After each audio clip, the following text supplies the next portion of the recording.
I've never seen such a tsunami before. It was filled with horrible zombies. This boy was proposing to his girlfriend. I didn't expect the boy to disappear after the other party agreed to it suddenly. The girl thought it was a prank by the boy, but when the boy surfaced again, he had become a cold corpse. The girl saw the situation, can only desperately call for help, but did not notice the figure behind the appearance of. At the same time, a few people were fishing in the distance but caught a blue corpse. They dragged the body to the boat and saw it was covered with barnacles and dead for a long time. Jada hurriedly used the probe to check the situation below. Found something on the bottom of the sea emitting a blue light. Could there be a connection with the corpse? The three of them prepared to return and call the police. But when Jada put the probe away, he turned around and found the corpse was gone, and the next moment it suddenly appeared in front of him. The next thing they knew, the corpse had returned to life as a zombie. Hearing the screams, Ray immediately rushed over to pull away the zombie, and the hideous look scared him backward. Luckily, Hunter came in time. He grabbed the zombie's neck and stabbed down. The two men rushed to check Jada's injury but never thought the zombie would stand up again. They had no choice but to throw the zombie into the sea again.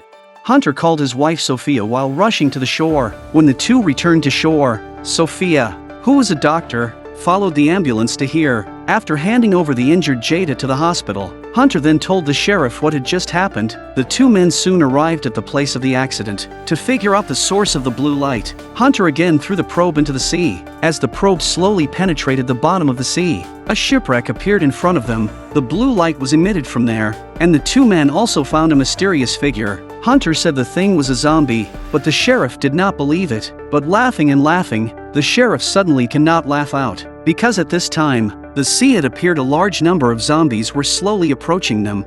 The sheriff felt bad and immediately reported the situation to the police station, telling them to immediately evacuate all tourists on the beach. However, everything is already too late. Only to see the tide on the beach receding rapidly. The tsunami siren went off. The two were just about to return to the ship when they found that the tsunami behind them was close at hand and interspersed with dense zombies.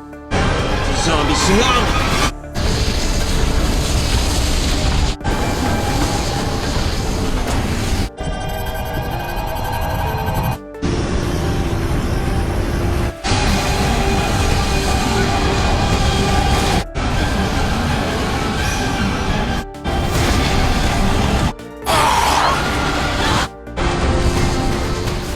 After the tsunami, the beach was covered with zombies, but both were lucky to survive. They rushed to remind the survivors to leave the beach, but unfortunately, it was too late. The survivors who did not know why were pounced on one after another and were bitten and joined the ranks of the zombies. Seeing more and more zombies, the two had to leave the beach and drive the car to the police station. On the other hand, in the hospital, Jada, bitten initially, mutated and jumped on Ray, but the nurse came in time. The nurse attracts the zombies' attention to give Ray time to escape. Sophia didn't know what was going on. She had just arrived in the lobby when she saw the mutated Jada eating her colleague. The Sophia was so scared that she immediately turned around and ran away. At the critical moment, Ray, who was hiding in the room, saved her life, but the two of them were also trapped inside by the zombies. Hunter, on the other hand, has just arrived at the police station and finds that hordes of walkers have flooded into the town. A couple was chased by the walkers and was surrounded by them. To protect his girlfriend, the man pushed her directly into the embrace of the zombies. He ran into the house, watching the two dumbfounded. Such a man even has a girlfriend, and in the face of Hunter's condemnation, the man is even more unconcerned. He also grabbed the officer's gun when he wasn't looking. The officer wanted to kill him with a single shot, but he didn't expect his opponent's speed to be faster. Looking at the gun on the ground, the man tried to get it first, but Hunter knocked him and tied him to a chair. The sheriff seemed to know something. He quietly destroyed a secret document when Hunter wasn't looking, but after reviewing the information, Hunter learned that the sunken ship came from a pharmaceutical company called Revo. The zombie virus outbreak is closely related to this pharmaceutical company. However, as Hunter is about to continue his investigation, the zombies break through the door's glass. The place is no longer safe. The two men immediately went to the armory and selected the weapons they could use. They left the man on the bench and stormed out of the police station. Looking at the street full of zombies, Hunter decided to fire a shell. And they were blown to pieces. What's worse, another huge tsunami is coming. Hunter worries about his daughter Samantha's safety, so he plans to drive to find her. Samantha and her friend are chased by walkers and cornered in a huge warehouse. Seeing a man in the car, Samantha rushed to ask him for help.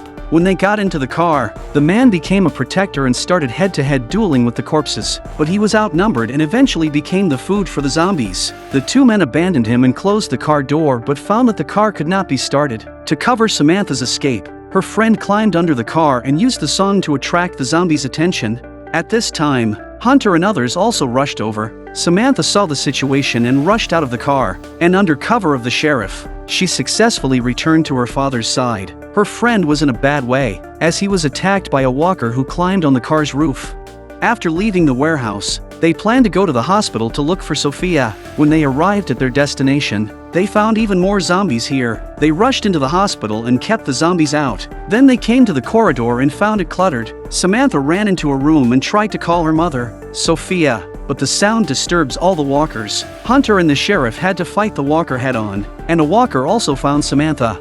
She grabbed a machete and sent it straight away. At that moment, Hunter outside found the zombies' weakness. All the walkers were solved in an instant with high-voltage electricity. Ray and Sophia, who were hiding in the room, also came to hear the sound. The family was finally reunited, but Tani, the sheriff's daughter, was nowhere to be found, so they went to look for her. Unbeknownst to them, Tani was also being chased by walkers. Despite her desperate efforts, she could not escape the zombies everywhere. At the critical moment, Tani came to a separate building, and after her heartbreaking cry for help, the man inside opened the iron, and she grabbed her clothes and went out to meet them. There was a zombie tied to the bed. After the two met, Tani first used her walkie-talkie to contact the sheriff's father. After learning his daughter's location, everyone quickly rushed over, and the sheriff was finally reunited with his daughter.